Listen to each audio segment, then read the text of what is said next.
iniciar con el saludo tradicional. Compañero Víctor Raúl. Presente. Muchas gracias.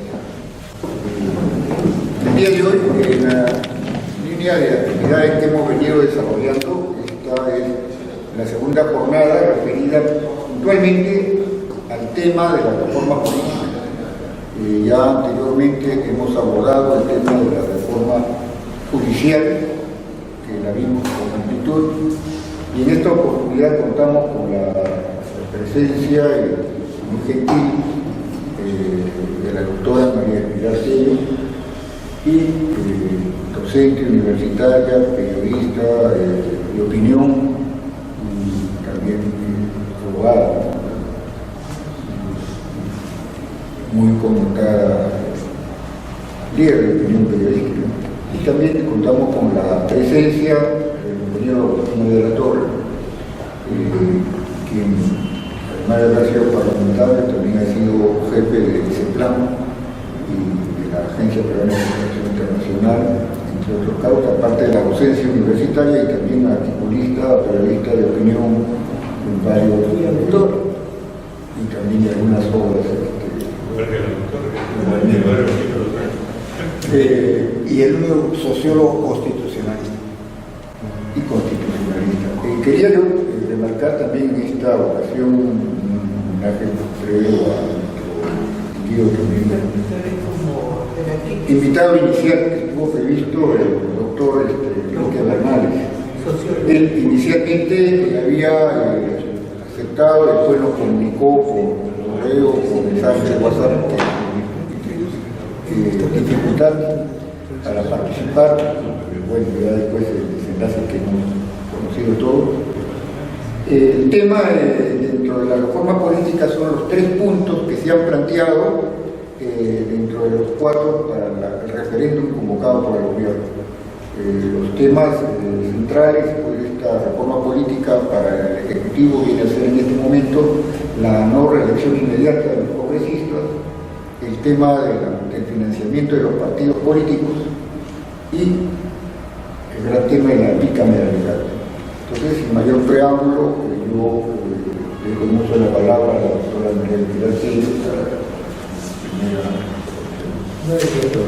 Bueno, en primer lugar, gracias por la invitación, y creo que es muy importante poder conversar un poco acerca de los planteamientos sobre los cuales vamos a pronunciarnos con el voto dentro de unos 10 días, 11 días, ¿no? Es inminente el referéndum y sin embargo hemos hablado muy poco, ¿no? La coyuntura, el momento, las opiniones están ganadas por el escándalo judicial y hemos conseguido dar por sentado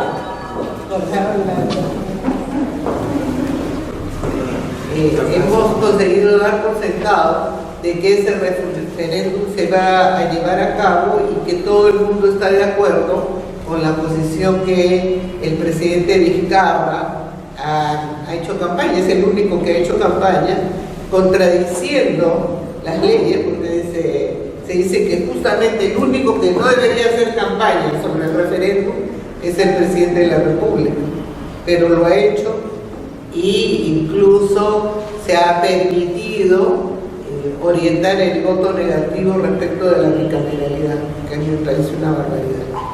Pero bueno, vayamos por partes. El tema de la no reelección de congresistas.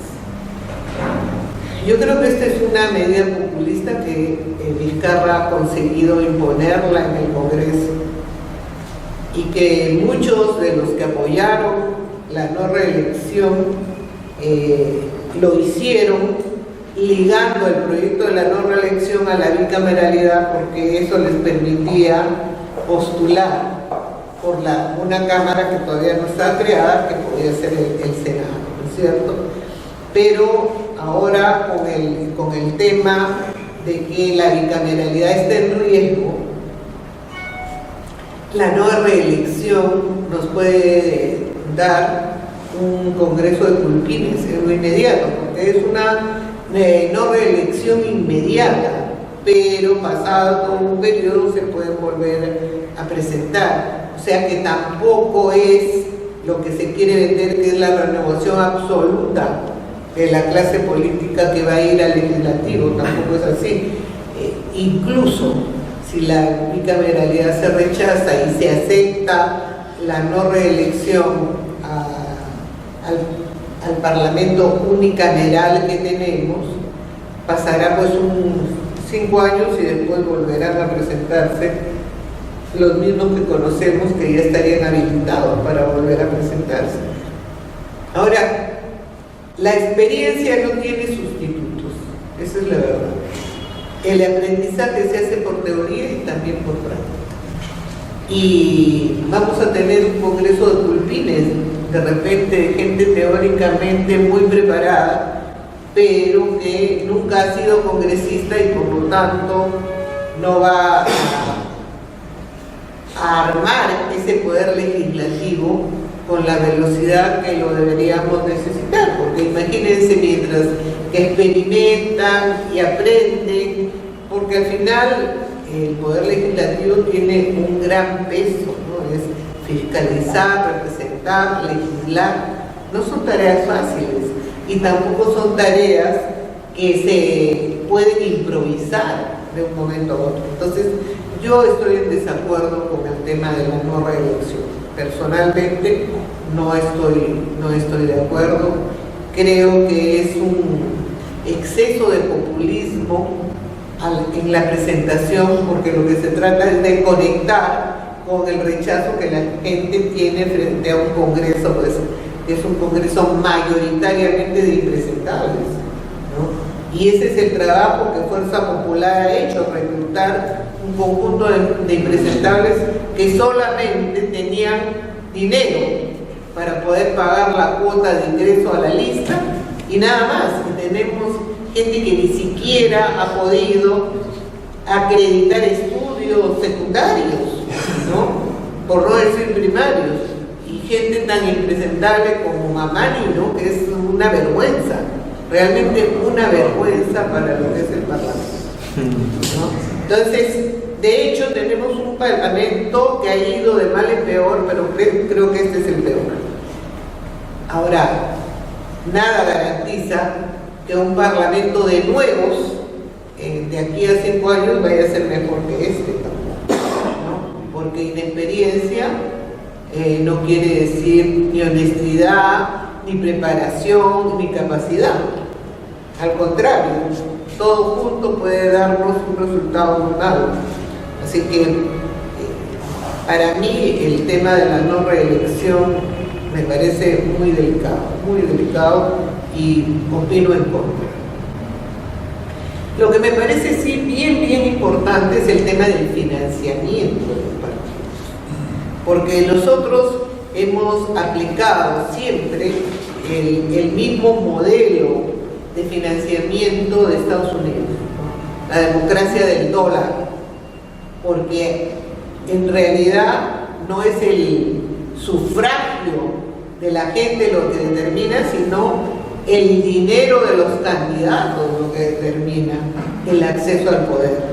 Porque puede haber muchísima gente preparada, honesta, con voluntad de servir al país, pero si no tiene plata para la campaña no llega. Eso es tan simple como lo hemos visto históricamente, así ha sido.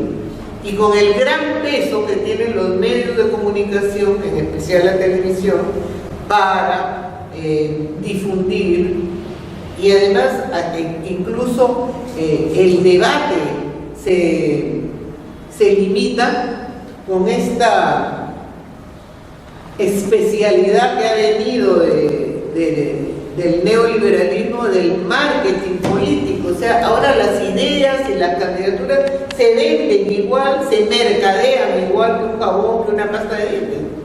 Entonces, eso es una barbaridad. Incluso en la Escuela de Ciencia Política, donde compartimos con aquí nuestro compañero Aldo, hay un curso de marketing. Cada vez que los alumnos me preguntan ¿qué puedo hacer? Yo digo, a mí no me pregunten de marketing porque yo estoy totalmente en desacuerdo con mercadear candidatos y mercadear ideas. ¿Qué cosa es eso? Como dicen, la cosmetología es más importante que las ideas dentro del marketing, porque te dedicas a poner bien elegante al candidato, a ponerlo bello, a hacerle cirugías y cosas para venderlo como imagen. Pero ¿qué cosa tiene en la cabeza y qué ofrece? ¿No es cierto?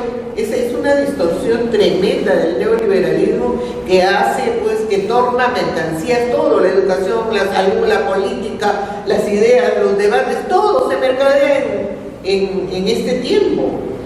Entonces, el modelo que nosotros hemos tenido de financiamiento estaba dominado por el interés de los medios de comunicación, porque los medios de comunicación son los grandes beneficiarios de las cantidades de dinero que se ponen en una campaña. Entonces, la reforma que se plantea me parece interesante, por dos razones. Primero, porque no va a haber esa posibilidad del acceso del capital privado a los medios.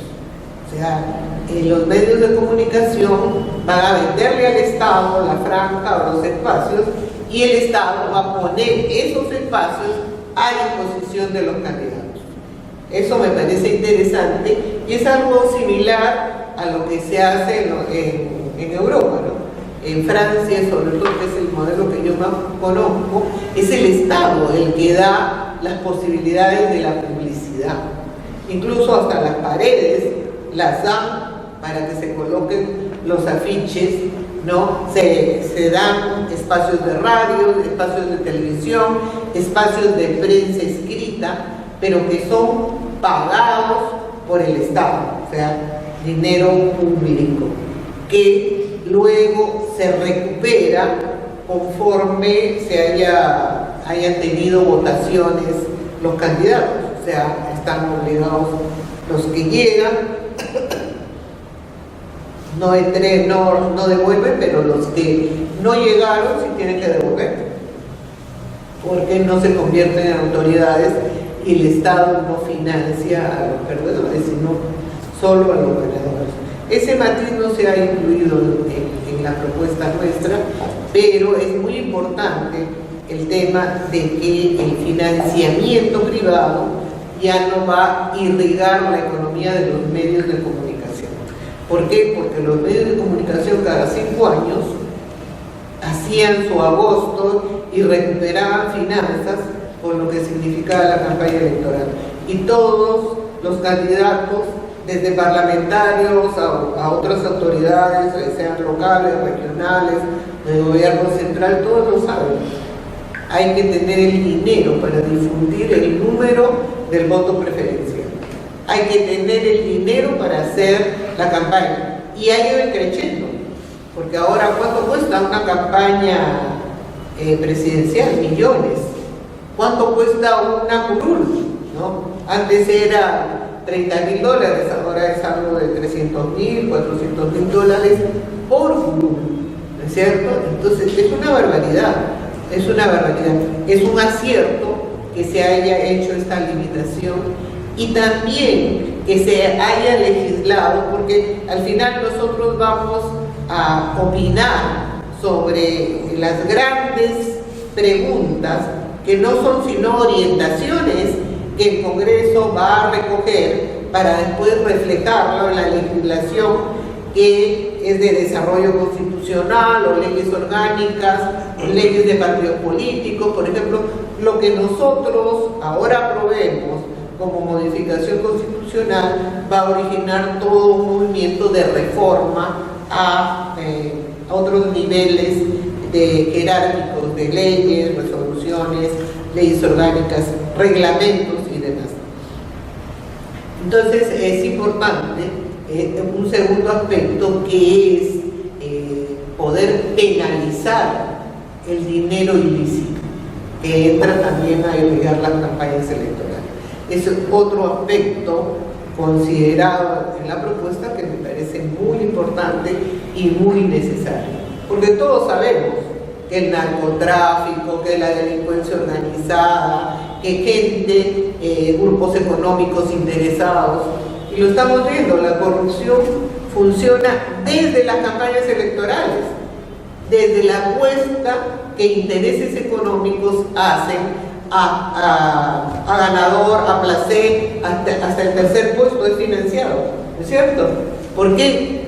Porque tienen intereses y ese financiamiento resulta siendo una especie de hipoteca moral de los candidatos, porque nadie da plata por nada, y entonces sabemos que el que te financia, aunque sea para la curul de este Congreso unicameral, te exigirá después que le devuelvas el apoyo de alguna manera. O sea, eso es indudable, nadie lo puede negar.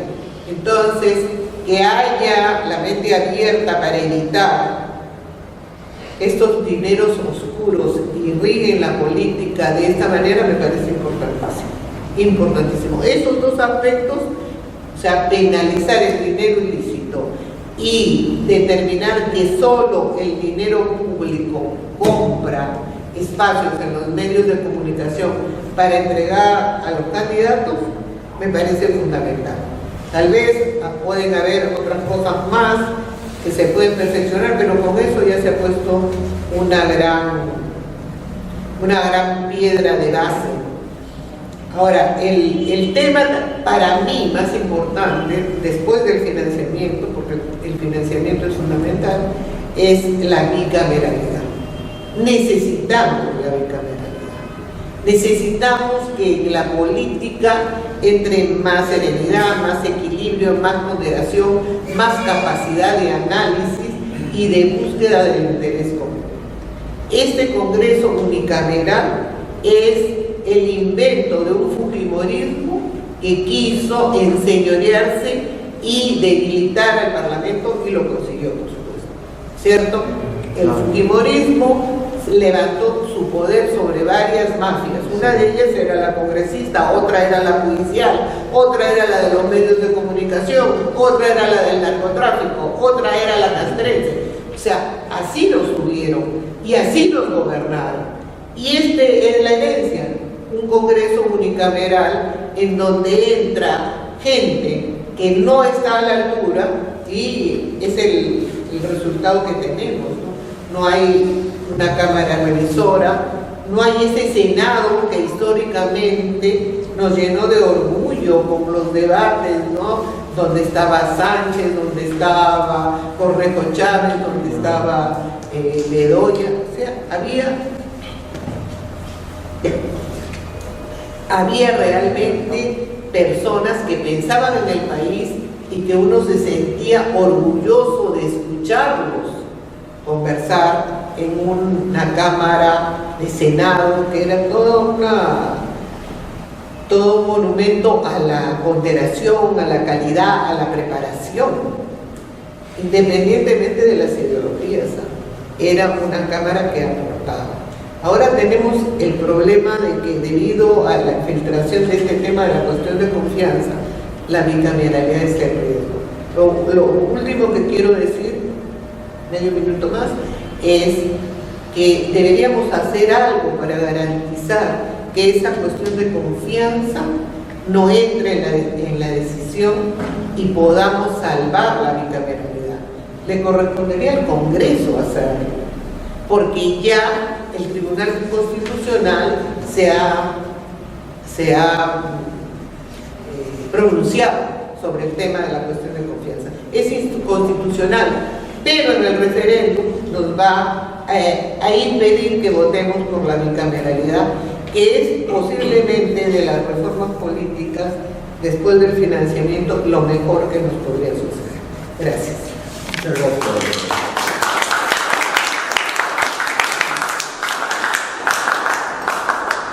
Continuando, se ha incorporado nuestro compañero Aldo Hermenegildo, quien estaba también integrando el panel, y quisiera que continúe dando la línea de lo que hemos planteado para esto del desarrollo del tema de reforma política.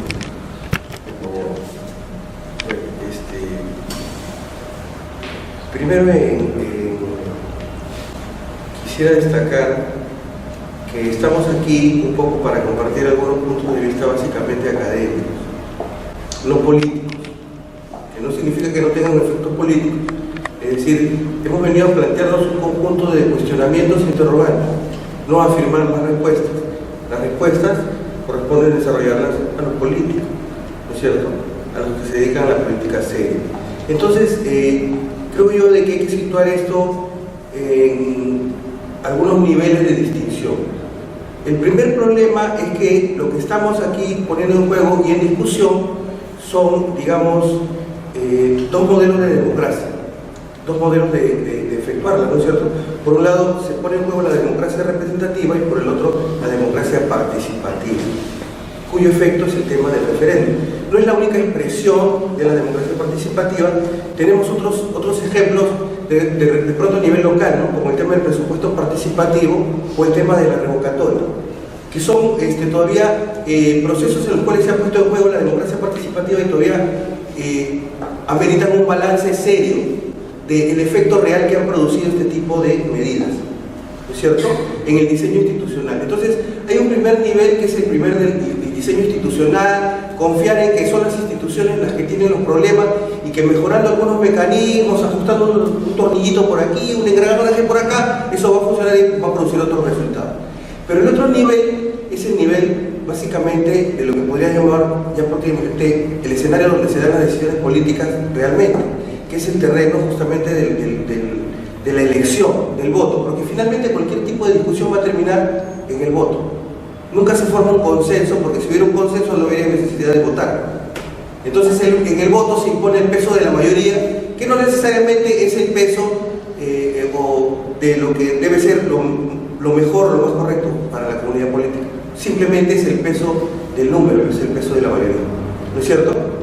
Y entonces la democracia participativa tiene esos efectos también, porque así como tiene efectos positivos, tiene también efectos perniciosos, ¿no es cierto? Y están demostrados en realidad, porque no circula la decisión en un entorno totalmente independiente, sino, como lo ha dicho la doctora, hay un entorno de juegos de intereses donde uno no sabe realmente a quién están defendiendo, porque cada vez que uno invita a alguien, uno hace una defensa de parte, de un sector u otro, porque la idea es defender básicamente un interés u otro nada más, no es entrar a la dinámica real de resolver el problema.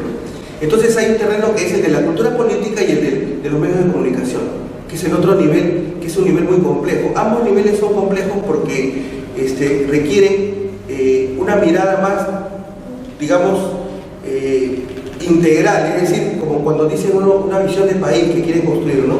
Porque en la expresión de la democracia participativa está en discusión, por ejemplo, temas como el voto preferencial también, por ejemplo, y este tema de lo que estamos discutiendo ahora, que es el tema de la representación.